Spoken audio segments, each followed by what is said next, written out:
शादी के बाद घर में राजू के रिश्तेदारों का हंगामा मचा है। रिश्तेदार जिन्हें छुट्टियों में आए हफ्ते हो गए, घर छोड़ने का नाम ही नहीं ले रहे।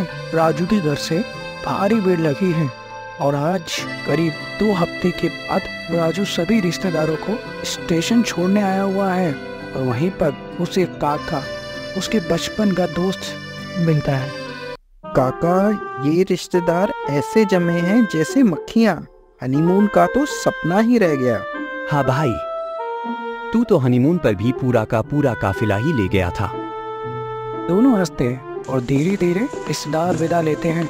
वहीं राजू सबको अलविदा करके अपने घर की ओर चल देता है।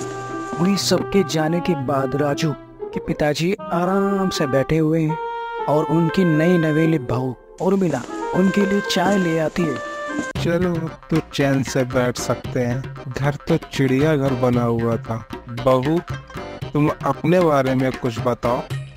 पिताजी, मैं एमएससी फिजिक्स में टॉप की हूँ। अरे वाह, माँ लक्ष्मी के साथ सरस्वती भी हमारे घर में आई है। राजू भी तो एमबीए कर चुका है। सब उसकी तारीफ कर रहे थे। क्या? पर वह तो बीए फेल हुआ था, उसने एमबीए कब कर लिया?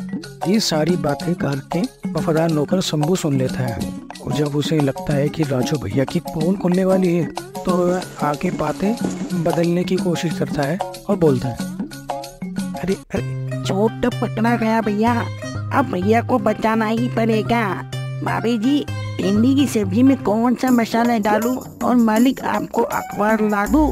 पहले राजू बनाता है और उर्मिला के चेहरे पे नाराजगी दिखती है। राजू को कुछ समझने की कोशिश कर ही रहा था कि शंभू ने पीछे से चिल्लाते हुए कहा, भैया जी, आपका चोट पकड़ा गया। राजू घबरा जाता है और सोच में पड़ जाता है कि इसे निशा के बारे में कैसे पता चला। जरूर कमरे की पेटी में पड़े हुए लव लेटर जो कि राजू ने लिखे थे वो हाथ लग गए होंगे और राजू एकदम से बोल देता है, उर्मिला, निशा तो बस एक तरफा प्यार था। 2 साल की पढ़ाई के बाद जब निशा से पहली बार बात करने की कोशिश करी तो उसने सबके सामने मुझे राखी बांध दी। इसके बाद हमारी कभी बात नहीं हुई। इतने में शंभू पीछे से बोलता है कि अरे अरे अरे भैया, वाला झूठ नहीं, एमबीए वाला झूठ। आपने एमबीए का झूठ क्यों बोला? बस तुम्हें खुश रखना चाहता था, मुझसे गलती हो गई। माफी से कुछ नहीं होगा, अब तुम्हें बीए की परीक्षा पास करनी ही होगी।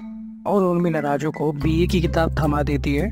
राजू हिम्मत करके पढ़ाई शुरू करने का फैसला करता है, पर उसको पढ़ाई में मन नहीं लगता और वो अपने दोस्त काका से सलाह लेने जाता है।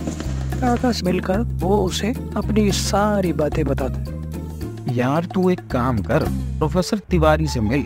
वो ट्यूशन पढ़ाते हैं और एग्जाम के पेपर भी वही चेक करते हैं। तू आराम से पास हो जाएगा। राजू प्रोफेसर तिवारी से ट्यूशन लगवा देता है, लेकिन पढ़ाई में पूरी तरह गंभीर नहीं है। वह दिन भर दोस्तों के साथ खेलता कूदता और मस्त रहता और फिर घर आके थका हुआ होने का नाटक करता। अरे शंभू, चाय और पकोड़े लेके आ, आज बहुत पढ़ाई करी है। अरे भैया जी, आ गए, मैं चाय पकोड़े बना के लाता हूँ। प्रोफेसर तिवारी राजू को पढ़ाई में मदद का भरोसा देते हैं। तिवारी उससे कुछ सवाल देता है और कहता है, इस किताब में खास टिप्स हैं। इसे रात में अकेले पढ़ना, किसी को बताना मत। राजू थोड़ा डरता है लेकिन राजी हो जाता है। रात को जब राजू किताब पढ़ता है तो अजीब अजीब शब्द दिखते हैं और लगता है कि किताब खुद ही पन्ने पलट रही है। ये तो एग्जाम में आने वाले सवाल है। राजू सारे सवाल और उसके जवाब रट लेता है। अगले दिन वो खुशी खुशी काके के यहाँ जाता है, पर काका थोड़ा परेशान था, इसलिए राजू उससे पूछ लेता है, क्या हुआ काका, तू परेशान क्यों है? यार, तुझे कैसे पता चल जाता है सब कुछ? बस किस्मत का कमाल है। प्रोफेसर तिवारी को पुलिस पकड़ के ले गई एग्जाम लीक कराने के चक्कर में। ये सब सुनकर राजू के होश उड़ जाते हैं और रात भर मेहनत करता है बिना किसी की सहायता के और एग्जाम देके आता है। एग्जाम के रिजल्ट का दिन आता है, राजू असल में पास हो जाता है।